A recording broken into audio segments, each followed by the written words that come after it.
Good. It's been a good week. We've thrown a lot of information at them, and I think they've been absorbing the information that we've been giving them very well. We got the opportunity to finish last week with 35 minutes of rhythm, of playing time with an inner squad, in where we wanted to see if they were absorbing as much information as we wanted, and in the way that we wanted to. And it was good, man. It was good. The first week, it's all been about identity, but who we are, how we want to do things, how we want to play, and then obviously into game model and style of play. So far so good. Obviously, last year when you got here in August, you had an entire team of guys that had been playing together. Now you're bringing in a team where it's 20 new faces or whatever the case is. What's the difference in how you have to approach that as a manager when you have so many new faces? It's a huge difference. It's a huge difference because now we have time to work. We have a 6-week preseason in which, like I said, we start working from the first day. Making sure the identity, the style of play is cleared. We had a very long off season that allows the opportunity to bring in players that fit the way we want to play, and we were able to gather a lot of talent, a lot of individual talent, and now it's up to us as coaches and as a club to make sure that individual talent becomes a collective idea and a way that we can execute collectively. And this is what the preseason is for. It's 6 weeks of a lot of work. We're going to be able to travel and spend time together, and also play some quality games here and on the road that give us the ability to test and execute the things that we've been trying to teach. What's the importance of a guy like Darnell in this kind of system when you brought all these guys in, and now he's sort of the leader in the locker room? He's been here longer than everybody except Kev, and now you've got to find a way to get all these new guys to gel, and he's the leader. No, absolutely. I think, Darnell and the 25 guys that I have in there that are all important. They're all leaders, and that was one of the first things that we focus when we were going to bring in guys. If you see and you do a bit of research on each of the guys that we brought in, you're going to see that they're leaders. You're going to see that they've won either last year or in past years, so they've been successful before, and they've been leaders in the past teams that they've been at. So for us, Darnell is, for this organization as an institution, Darnell is a person that leads by example. He's someone that leads on and off the field, and he's someone that when he speaks, the guys listen, right? Because he's not just a good soccer player, he's a good person. And it was important. It was important to have someone in that locker room from day one that understands what Phoenix Rising is. And when the new guys come in, they see it also from firsthand, not just from the staff, but also from the players in the locker room. And Darnell, does that for us very well. In terms of on-field attributes, what were you guys looking? Were there any specific attributes that you wanted to have in lots of the guys that you brought in?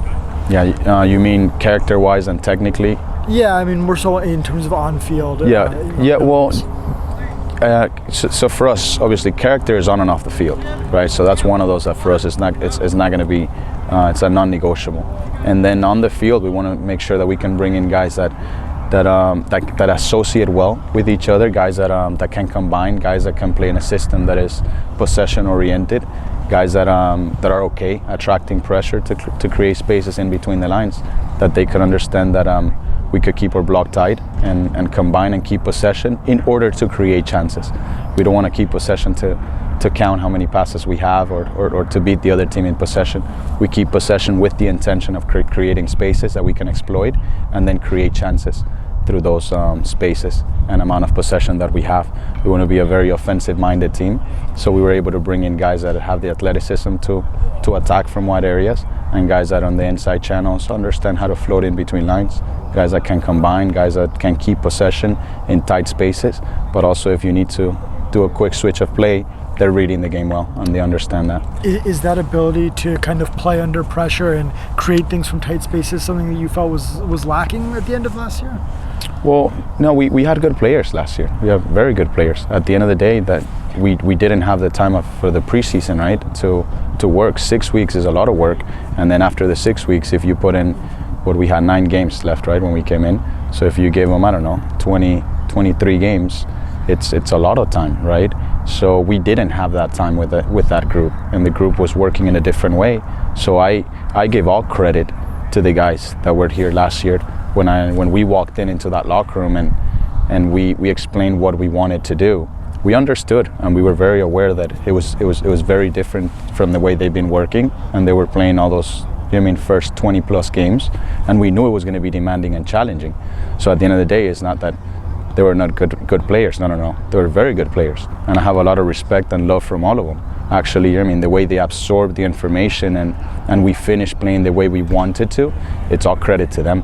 Because they respected the way we wanted to do things, and they were trying their best. Just flicking back to Darnell for a second, is he going to retain the captaincy this year? We'll see. This is good to be here on day one, right? We'll see what this 6 week give us.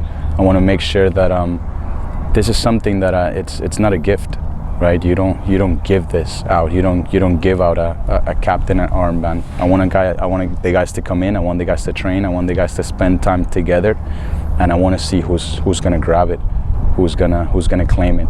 This is something that you must deserve, that you must win it, and this is not something that is a gift. So I want to see in the next few weeks who are the guys that that want to step up and be the ones that want to lead us. At the end of the day, to me, the captain is a right hand of the technical staff. The captain is someone that in that locker room is respected by all the teammates, and at the end of the day, it's a bridge between the coaching staff and the players' locker room. So we'll see. Who are the players that have those attributes and also wanna take a step forward to grab those captain armbands, and those are guys that we're gonna choose. But at the end of the day, I've seen teams that have captains that don't wear an armband.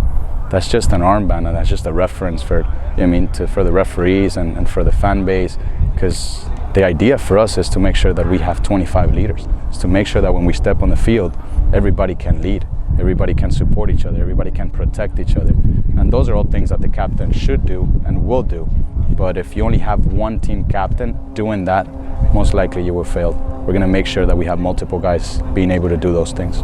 Is that a decision you'll make, Juan, or is that more so a collective from the team who they think is their leader? Good to see you, man. I didn't see you pop in on me. Yeah, I know. That's a decision that we're going to make collectively. We'll see. We'll see how the next few weeks shape up. Probably we give the ability to the players to choose one, and maybe we choose the other two. But we will see. This is a good thing about being here on day one, is that you have time. You have time to work. You have time to absorb, to see things, and be able to assess situations. And this is what the preseason is going to give us. So to your question is, we'll see. Most likely I want the players to be part of it, because I want to see what they think and how they feel.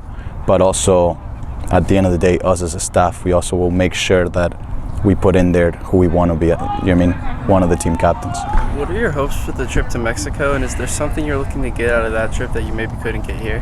Well, first of all, we're going to be able to train at a top training grounds. It's going to be a bit of altitude that always helps during preseason. We're going to play 2 quality games versus opponents that are going to push us, that are going to demand us. And then most importantly is we have a group with a lot of new guys, and we want them to spend time with each other. We want to spend time with the players, and we want to make sure that they also spend time with each other. When you're here, look at this, there's so many MLS teams that come here for preseason. The weather here is beautiful, so sometimes it's hard to leave. And when you don't leave for preseason, you have the players training over here, and then they go home. Sometimes they spend time with each other, sometimes they don't. So being able to become very close as a group off the field will be key. Will be key this year, because I said to you guys how I started this conversation that we're having is we have a lot of talent individually. We were able to identify it, we were able to bring it over here, but at the end of the day, individual talent can only take you so far. In order to get where we want to be, we have to make sure that collectively all that talent understands how we want to do things and how we will do things. And I can guarantee you that for us, one of the most important things is that we're together, that we become a team that is very aware of how we want to play and want to do things, but we also become a family on the field and off the field. That's going to be key to our success this year. You've mentioned a few times the 25-man squad. Obviously, that hasn't been announced in full as of yet. Do you know who those guys are going to be, or are they maybe trialists coming in? We're close. We're very close. So you guys notice, you probably don't see a lot of trialists. We truly believe in developing and growing our academy and the system and the pyramid of the youth and the academy of what Phoenix Rising is. And this is something that we're gonna make sure that we protect and that we keep feeding and giving opportunity to our academy players that are excelling at their level to come in and be with the first team. Now again, this is not a gift. Those kids that come in from the academy have to earn it, and that's what we want to do. As you saw today, we had a lot of academy guys. You're gonna see a lot of academy guys tomorrow versus Colorado, and you'll see them constantly training.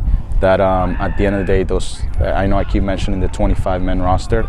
Ideally, we have to make sure that we keep providing a clear path from the academy to the first team. But it's a path that making sure that when we bring in the guys, they're ready. Because if not, we're not doing anything. We're not just checking a box over here. We have to make sure that we're developing, we're growing. And when we talk about the academy, it's not only the players. You saw a lot of academy staff here today and all last week since day one. So you're going to see a lot of numbers. You're going to see a lot of new faces of that we are Phoenix Rising. We are one organization, and we have to make sure that we utilize all the muscle that we have in order to either develop players, develop coaches, and at the end of the day, we're developing and growing our brand too. Is there anybody from the academy so far that stuck out, or is it a little too early for that? No, honestly, the kids have done a good job, man. They've done a good job. Some of them were training with us. See what the games are going to give us a reality of where we're standing and where they are and where we at. But so far so good, man. We're happy with where they at, and we have to make sure that, like I said to you, we keep providing. We provide for them here, and we provide for them at the academy with their coaches in order to keep that growth and development process. How many different faces are you expecting to see tomorrow against Colorado? What do you mean different faces? Different players on the field, stuff like that. How many different looks you're going to go for? Who's going to get out there? A lot of people? We're going to play 245 minutes, and it's going to be two different groups. Each group is going to get 45 minutes. So you're going to see a starting team that play 45, and then you're going to see a second team that will play 45, and it's going to be completely mixed. So you're going to see some academy guys in the first half. You're going to see another academies in the second. With Niall Dunn obviously having gone from the academy to now being full-on pro, but he's still such a young kid. I mean, how much do you think you're actually going to be able to use him this season? Hopefully that he stays healthy. Yes, it's up to him. At the end of the day, it's up to Niall, it's up to Fede, it's up to Rocco, it's up to Manu, Ale. I could name all of them. It's not up to me, and if they play or not. They have to come in, they have to compete with each other, and they have to make sure that if they want to play, they need to understand who they need to beat into that spot. So at the end of the day, we have 5 center backs at the moment, and Niall's one of them. And he's a pro. He's in a professional contract. He's not in an academy contract. So he has to come in as a professional every day and compete for a spot. So at the end of the day, it's up to him and also his teammates to see who's the one who's going to step on the field. And at the moment, they're all working hard. They're doing a good job. Like I said, we're still in the honeymoon stage. So it's normal for the first week to be good and see this, but the next few weeks are going to give us a reality of where we are and where each player is as well. So with the 25-man roster and having 21 guys on the roster now, is it fair to say that those 4 remainders are all coming from the academy, or is there still a chance of outside reinforcements? We'll see. We still have room for in order to bring probably 1 or 2 more guys, and then I can tell you that the end of that roster is gonna end up with academy contracts, but I cannot guarantee you that the next 4 are gonna be academy. There's been some transition in the front office. How supportive have they been as you continue to build out the squad? Unbelievable, man. We do so much together. At the end of the day, they're working so hard on that office to make sure that they can provide for us, and we'll do the same thing for them. We're one organization, and we make sure that, like I said to you, we provide, we give, we're both servants of this club, either the front office or the technical staff, and we do whatever we go, we do it together. We push together in one direction, and they're critical. They're so important to our success, and it's another of the things that we wanted to make sure that from day one it was very, very clear, is that there's bridges between the locker room, the technical staff, front office, the ownership group, the fans, the supporters. we want everyone as close as we can, because at the end of the day we're one team, we're one organization, and all of us should understand what we want to do, how we want to do things, and also what is it that we want to achieve. Juan, I think one of the names that fans will recognize the most from the offseason signings will be Danny Trejo, just because of how successful he's been against Phoenix. Obviously, you've coached against him for multiple teams, multiple years. Just now that he's on your side, what is he going to bring to your team? Well, Danny brings, speed. He's so dynamic, athleticism, technical ability, versatility. He could play multiple positions, especially within our system. And this is a guy that has been successful and knows the league very well.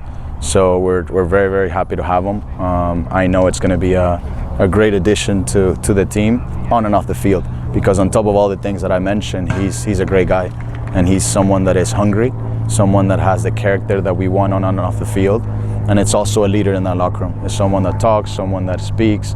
He was a captain last year when he played for Vegas many times. So it's a guy that it's gonna definitely add a lot to what we want to do during the year. What were some of the reasons you brought Fede Varela in, and what do you expect to see from him this season? Fede adapts very well to the way we want to play. Fede, another technical player that helps you a lot in possession, that is very, very good floating in between lines, and that can also pick passes very, very quickly and find who's the free man and where to play those passes. On top of that, Fede is someone that has won in the past, someone that is hungry and is very, very eager to be successful, and understands how hard success is. Success is not easy, and this is something that all the guys that we brought in understand, is that you need to earn it, you need to work for it, and you have to make sure that you just don't do it at the beginning. You have to do it through the whole year. And the USL and soccer in the United States is tough, it's demanding, because we don't stop. We don't stop in the summer window. We start it now and we go all the way till November. So it's making sure that you have a squad that has depth, has a squad that has the character and the hunger to be able to fight for as many months as we do. And also they'll see in a couple of months when it gets really, really hot, that you need guys that can fight through that too.